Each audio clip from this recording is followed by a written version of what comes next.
Eh bien bonjour à tous, c'est Taka et on se retrouve aujourd'hui pour une toute première vidéo sur cette toute nouvelle chaîne YouTube. Voilà, je reviens depuis près de 2 ans, 2 ans, parce que voilà, il faut savoir que si vous venez de débarquer, j'ai déjà fait des vidéos sur YouTube qui parlaient déjà de figurines, qui parlaient déjà un petit peu de ma passion qu'est l'univers du manga, on va appeler ça comme ça. On va parler de manga, donc on va déjà faire une première vidéo qui va parler de manga.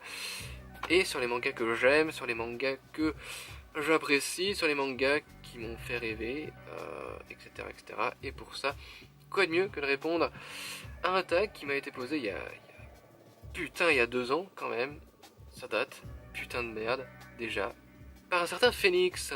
Alors je vais nommer telle personne, mais vu que ce tag a un peu fait le tour de tous les youtubeurs manga que je connaissais et même je reconnais pas vraiment personnellement à part Visita, je vais te proposer à Takayos44, voilà. Donc, j'ai ici les questions pour faire ce fameux tag, du coup, que m'a été posé, ce tag qui s'appelle l'instant manga. Bon, bah s'ils veulent, ils appellent ça comme ils veulent, moi je m'en fous. Donc du coup on commence. On commence donc les questions, il y en a 15. On va essayer d'y répondre le mieux possible. Voilà. Alors la première question c'est combien de mangas possèdes-tu 685 je crois, un truc comme ça.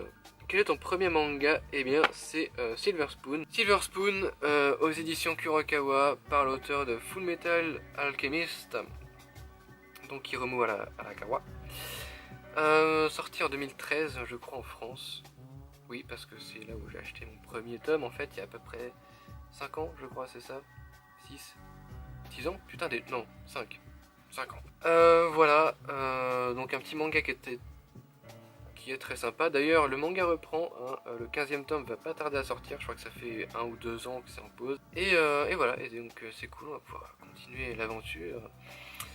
En fait, c'est un petit slice of life, donc un petit tranche de vie, avec un mec qui arrive dans un lycée agricole, un mec de la ville qui arrive dans un lycée agricole. C'est très sympa, c'est attachant, etc., etc. Et voilà, et c'est cool, lisez-le, en fait. Voilà. Surtout avec les graphismes, dis-le moi là, c'est quand même collector, c'est super bien. Lisez-le. Voilà, c'était la petite pub. Quel est ton dernier achat manga? C'est ces deux mangas-ci. Happiness de Shujo Shimi, j'en reparlerai de toute façon dans une future question, je crois. Et Kidamame, un manga qui est paru chez Glénade récemment, dont il n'y a eu absolument aucune pub autour. Les graphismes sont super sympas. Alors l'histoire, j'adhère un peu moins. Mais voilà, déjà tout à la première page, j'ai été confronté à ça. Donc déjà, alors je sais pas si on voit correctement. Tac. Donc c'est beau, voilà. C'est beau et c'est ce qui m'a fait acheter ce tome là, même si l'histoire me botte un petit peu moins, on verra, c'est en 4 tomes. Et bon, ça a l'air quand même sympa. Le manga le moins cher de ta collection, Happiness, que j'ai eu gratuitement. Parce qu'en fait, pour la petite anecdote, tous les samedis, la librairie de manga, enfin une des librairies de manga, parce que dans ma ville il y en a deux, et j'aime bien alterner les deux, parce que j'aime bien soutenir ces petites librairies là, hein, plutôt que de soutenir des gros trucs de merde type Leclerc, etc., type Amazon, etc., tous ces connards milliardaires, moi ça me fait chier. Donc voilà, je préfère soutenir les petits libraires, et voilà, donc j'alterne souvent entre deux librairies dans ma ville. Et donc cette fois-ci, j'étais dans une des deux librairies où ils font un petit concours le samedi. Ma vie est géniale. Ils font un petit concours le samedi où en fait un petit tirage au sort avec des petites bouboules, tu pioches une boule et soit t'as perdu, soit tu gagnes. Et si tu gagnes, ils t'offrent le premier tome d'une série. Et donc c'est Happiness. Donc du coup c'est le manga le moins cher vu que j'ai eu gratuitement. A savoir que ça fait 4 ans en fait que je fais ce jeu là, 4 ans que je fréquente cette librairie là. Et la première fois que je gagne en fait. Voilà, en sachant que j'y vais quand même assez régulièrement. Voilà, du coup j'étais joie quand même, parce que je me disais putain leur jeu c'est erroné quand même, il n'y a pas de boule gagnée là-dedans dans leur truc. Et en fait si. Voilà. As-tu des manhwas ou des manfras? Alors des manhwas, il me semble que c'est des mangas coréens, je crois. Si c'est pas le cas, corrigez-moi en commentaire bien entendu. Parce que non, je n'ai pas la science infuse, donc c'est Fang et... Fong. C'est pas Fang, c'est Fong et le téléphone portable, c'est une petite série que je n'ai jamais lue. Voilà, en 2 tomes parce que la série est arrêtée, voilà, c'est pour ça que je l'ai jamais lu. Bon, je crois que j'avais dû l'acheter pour même pas 1€. Ou à Pikachu, un truc comme ça. Voilà, je savais même pas que la série ne continuait pas, donc ce qui fait que je me suis jamais lancé dedans, en fait. voilà, par deux auteurs que sont Park Dae-keun et Park Kyun-bin. C'est vraiment coréen. Et voilà. Et en manga français, j'ai Gwyn Mechanic de Yamichin, une auteure qui est très très sympa. N'hésitez pas à la follow sur Twitter, n'est-ce pas? Je vais essayer de penser à mettre le lien dans la description. Et voilà, un petit manga très très sympa paru chez Kiyun. Donc le premier tremplin manga en fait. Un manga collector. Un manga collector. Je vois pas trop, mais un manga collector s'il faut en citer, je pense manga rare plutôt peut-être. Je pense qu'il y a les Black Lagoon et surtout les derniers tomes, qui sont très recherchés il me semble, même si je les ai vus dans une des librairies il y a pas longtemps à un prix normal. Donc qu'est-ce qu'ils les ont réédités? Je ne sais pas, peut-être. Alors le mangaka dont tu as le plus de séries, eh bien c'est bien évidemment Asano. Je dis bien évidemment parce que c'est une évidence, ce mangaka doit être beaucoup plus connu. Et c'est tout simplement mon mangaka préféré, maître du slice of life, donc de la tranche de vie. Voilà, j'en reparlerai dans une future vidéo, dans peut-être assez longtemps, parce que j'aimerais bien prendre mon temps pour bien écrire cette vidéo-là. Tes couvertures préférées, les jaquettes préférées. Dead Demons de Inu Asano, encore une fois. Voilà, je trouve la jaquette vraiment super belle, avec un petit vernis sélectif qui nous fait donc plein de DDDDDD partout. Et puis le visuel d'Asano. Et puis bien évidemment, Dimension W, paru aux éditions Kiyun. D'ailleurs, je n'ai pas cité. Édition Kana pour The Dead Demons. Très bonne maison d'édition, j'en reparlerai de toute façon.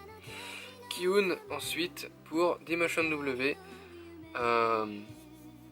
Pourquoi ce tome-là? Pourquoi Dimension W? Tout simplement parce que ici on a aussi un petit vernis sélectif qui est super sympa et qui brille dans le noir. Et ça putain c'est vachement cool. Un manga nostalgique. Eh bien Mirai Nikki, pour la simple et bonne raison que c'est l'un de mes premiers mangas tout simplement. Ce manga nostalgique, je sais même pas trop pourquoi d'ailleurs. Mais c'est vrai que c'est un manga où je me rappellerai toujours de quand je l'ai lu. Et voilà. J'étais parti en vacances à cette époque-là. On part dans le chapitre C'est ma vie. J'étais parti en vacances et j'avais tellement adoré, j'avais tellement accroché que je m'étais acheté tous les tomes en vacances. Et j'étais revenu avec un putain de sac 3 fois plus lourd qu'à l'arrivée. Enfin qu'au départ, je veux dire. Ensuite, un manga qui t'a mis dans tous tes états. Bunny Pun Pun d'Inu Asano, bien entendu. Avec le petit Pun Pun qui est ici. C'est le personnage principal du manga. Voilà, que j'ai donc trouvé en peluche sur un site japonais, Yahoo Auction. Je vous en reparlerai, je pense, lors d'une future vidéo sur comment acheter sur des sites japonais. Voilà. Bref, là n'est pas la question. Bunny Pun Pun, c'est un manga qui m'a en effet mis dans tous mes états, si on peut dire ça comme ça. Puisque en fait, j'avais lu beaucoup de témoignages en fait avant de lire cette œuvre là. Comme quoi, putain, c'est un truc de malade. Un truc de malade dépressif, on va dire ça comme ça. Et ça te donne une claque. Ce qui fait que je m'étais un petit peu préparé, en fait, j'avais acheté tous les tomes. Voilà, pour toute la série, pour me faire vraiment toute la série d'un coup. Et j'étais pas prêt. J'étais clairement pas prêt. En fait, c'est la tranche de vie. C'est pas un manga pour gosses, clairement. C'est vraiment pas un manga pour gamins, ce truc-là, par contre.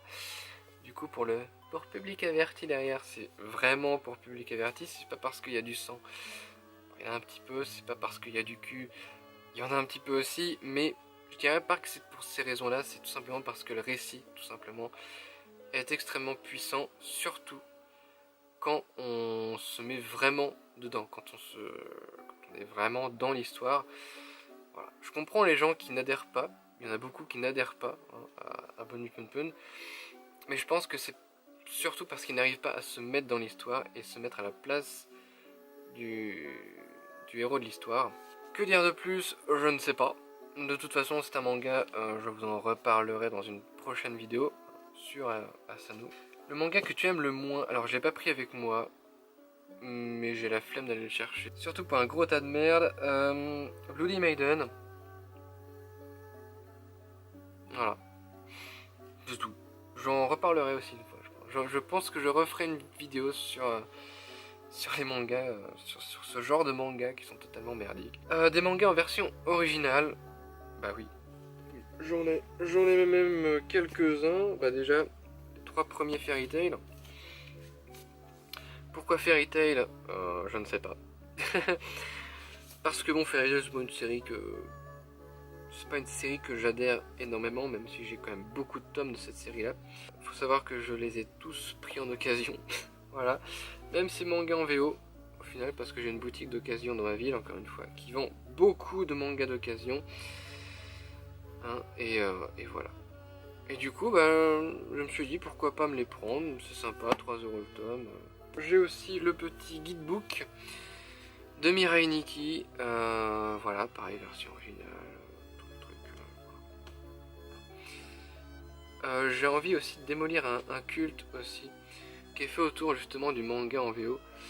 Ok, c'est sympa un manga en VO dans une mangatech, mais c'est quasiment... Enfin, c'est presque moins cher qu'un manga français en fait. Voilà, surtout quand tu achètes un manga en version... Enfin, un manga en occasion. Faut savoir qu'au Japon ça coûte à peu près 100 yens. 100 yens ça fait environ 90 centimes. Quand tu l'importes, t'en as pour un peu moins de 5 €. Tu fais le calcul, ça revient moins cher qu'un tome français. Voilà, donc si tu veux un manga en japonais, il y a totalement moyen parce que c'est quasiment moins cher qu'un tome français. Tout simplement, enfin qu'un tome 9 français.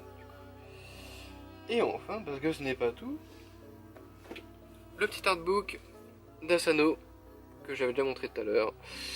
Et voilà, qui est vachement cool aussi, avec plein de pages en couleur dedans. Voilà, c'est cool. Je vous montre quelques petites pages parce que voilà, c'est quand même Asano, quoi. Voilà, c'est quand même... C'est voilà... C'est pas n'importe qui, tu vois, c'est pas n'importe qui. Ensuite, un manga ecchi ou hentai. Quelle question. Mais quelle question coquine. Alors un manga en hentai, tout simplement non. Pour la simple et bonne raison que je ne vois pas l'intérêt. Je vois pas l'intérêt. Même si évidemment, dernièrement, je me suis quand même pas mal intéressé aux maisons d'édition. Sur comment elles bossent, etc. Et évidemment, je suis tombé sur Taifu Comics. Et évidemment, ils font du hentai. Voilà. Voilà. Mais bon voilà, du coup maintenant je sais quelle maison d'édition fait du hentai. Mais enfin, fait principalement du hentai. Il y a peut-être d'autres maisons d'édition qui font ça, mais voilà. Mais non, clairement ça ne m'intéresse pas. Voilà.